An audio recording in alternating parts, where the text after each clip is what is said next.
আসসালামু আলাইকুম। আজকের পর্বে আমি আপনাদের সাথে অ্যারাবিয়ান একটা ডেজার্ট বাসবুসার রেসিপিটা শেয়ার করব। আর এটার পারফেক্ট কালারটা চুলায় কিভাবে আনবো সেই সম্পর্কেও আপনাদের সকল টিপস আমি আজকের এই ভিডিওতে দিব। আশা করছি আপনাদের সবার ভালো লাগবে। আর ওভেন ছাড়া এটা বাসায় এভাবে বানিয়ে তারপর খেতে পারবেন। তো আমি একটা মিক্সিং বোলের ভিতরে 3টা ডিম নিয়েছি। আর এখান থেকে আমি একটা ডিমের একটা কুসুম আর কি উঠিয়ে আলাদা করে এটা রেখে দিব। আর এটার ব্যবহারটা আমি আপনাদেরকে পরে আর কি বলে দিব। এখন আমি এই ডিমের ভিতরে দিয়ে দিব হাফ কাপের চাইতে একটু কম চিনি, তবে মিষ্টিটা বেশি খেলে হাফ কাপই দিতে পারেন। আর দিয়ে দিচ্ছি 1 কাপ সুজি। এখানে আমি মোটা দানার সুজিটা নিয়েছি। এটা নিলে এই বাসবুসাটা খেতে ভালো লাগে আর দেখতেও সুন্দর লাগে, মানে দানা দানা হয়। তারপরে এখানে দিয়ে দেব desiccated coconut powder. Half cup পরিমাণে এখানে আমি কোকোনাট পাউডার দিয়েছি।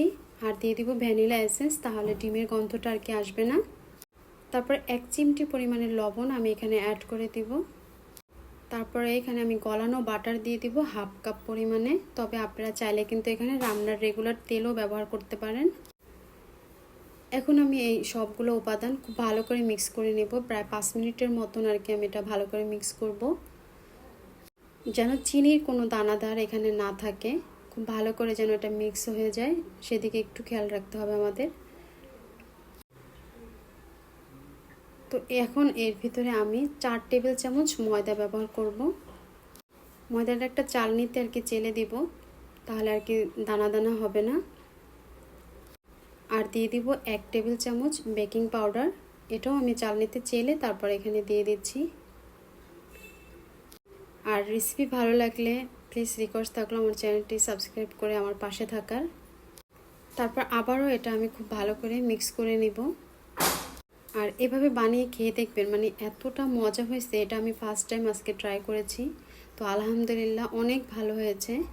সব শেষে এখানে আমি হাফ কাপ টক দই দিয়ে আবারও খুব ভালো করে ফেটিয়ে নিচ্ছি। যেহেতু চুলায় বেক করব তাই আমি সাহস পাচ্ছি না এটাতে বেক করতে। তারপরে ভাবলাম যে তাহলে স্টিলের একটা থালাতে করি। তো থালাতে আমি তেল লাগিয়ে তারপরে আমি ব্যাটারটা দিয়ে নিয়েছি। তারপর কড়াইয়ের ভিতরে প্রথমে পেপার দিয়ে নেবেন, তারপরে স্টান, তারপরে যে মিশ্রণটা রেডি করেছি সেই মিশ্রণটা। আমি এটা 30 মিনিট বেক করেছি, তবে 20 মিনিট পরে ঢাকনা তুলে আমি যে ডিমের কুসুমটা রেখেছিলাম সেই ডিমের কুসুমটা এর উপরে আমি এভাবে করে চামচ দিয়ে আর কি লাগিয়ে দিয়েছি।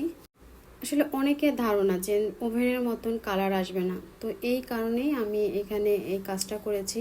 আর এই রেসিপিটার জন্য একটা চিনি শিরা করব, তো আমি হাফ কাপ পরিমাণে চিনি আর হাফ কাপ পানি দিয়ে খুব ভালো করে এটা 3 থেকে 4 বার জাল করেছি।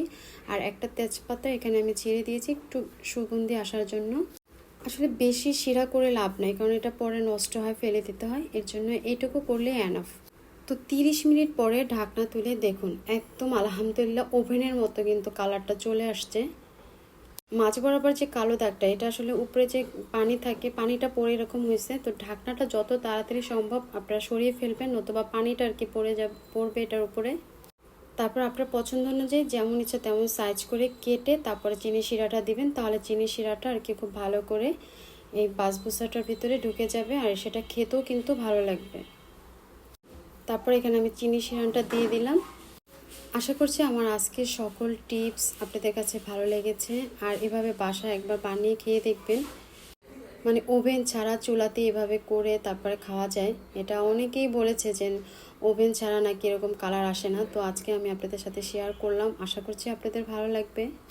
আর এখন একটু বাদাম ছিটিয়ে এটা পরিবেশন করে নিই।